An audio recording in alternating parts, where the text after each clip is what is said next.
Hello Leo, Sun, Moon, Rising, and Venus signs. Kamusta kayo? Sana po yung nasa mabuti kayong kalagayan.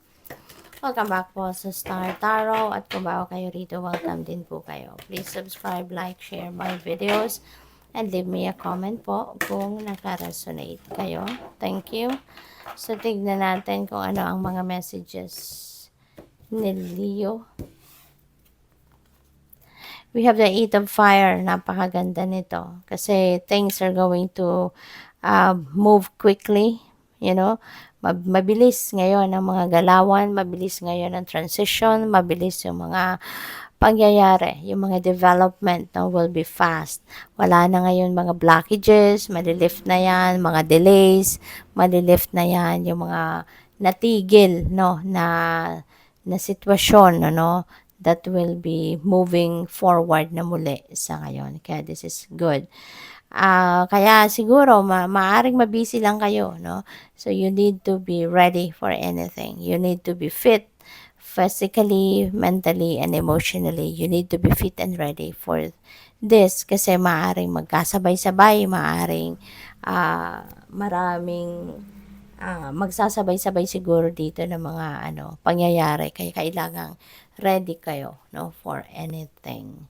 So what else? We have Nine of Water. Wow, napakaganda nito. Nine of Water is about wishes coming true. So may mga wishes kayo dito na magka-come to fruition.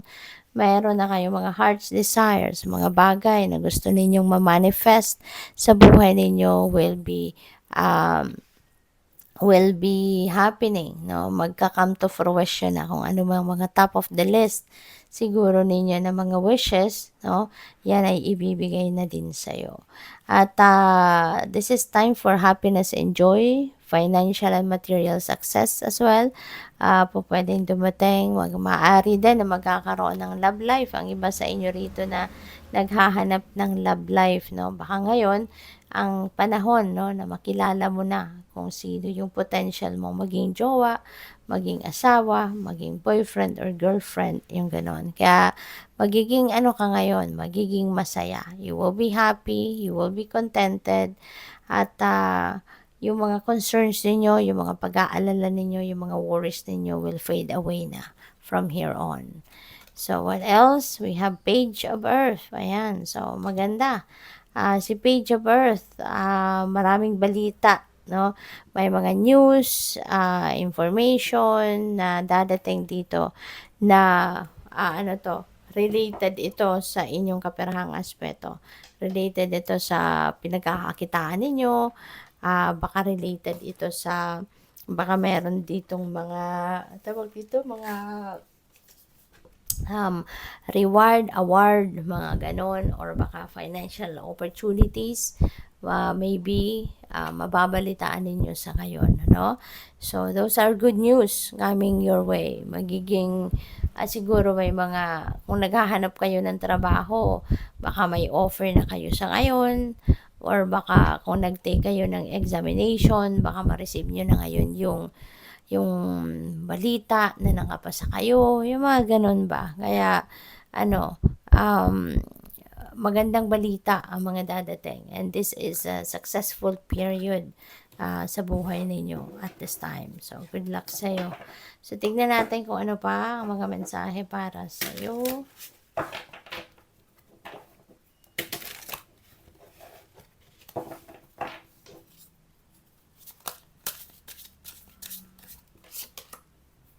Life is full of choices, so choose wisely.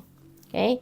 Make choices that bring you closer to becoming the best version of yourself.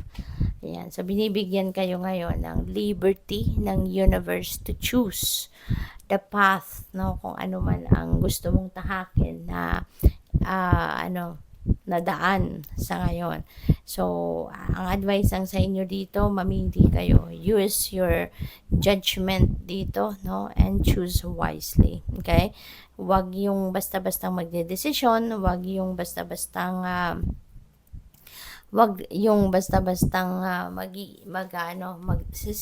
magsisettle sa kung ano man bagay na hindi ninyo pinag-isipan, na hindi ninyo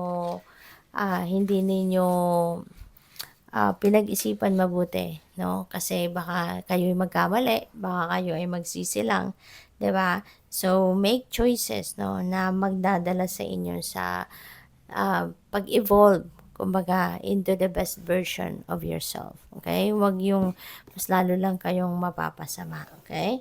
So, we also have forgive others even when you don't think they deserve it.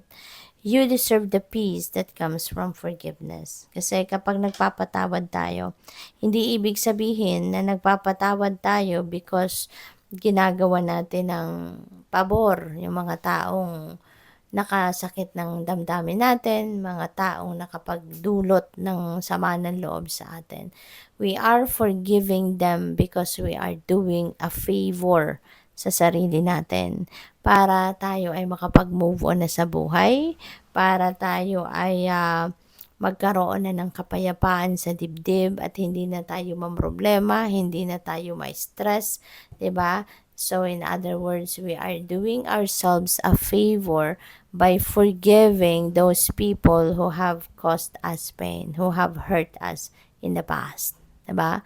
Kasi para naman na ano 'yun, pinahirapan din na nila tayo, sinaktan na tayo, tapos sasaktan pa ba rin natin yung sarili natin by holding our grudges, by holding our resentments for a longer time, 'di ba? So kawawa naman tayo, 'di ba? Kaya it's time for us to move on, magpatawad na tayo. Okay? Hindi hindi necessarily na magpapatawad tayo, hihingi ng tawad sa atin, no? Yung mga taong nakapagdulot ng sama ng loob sa atin. Hindi rin.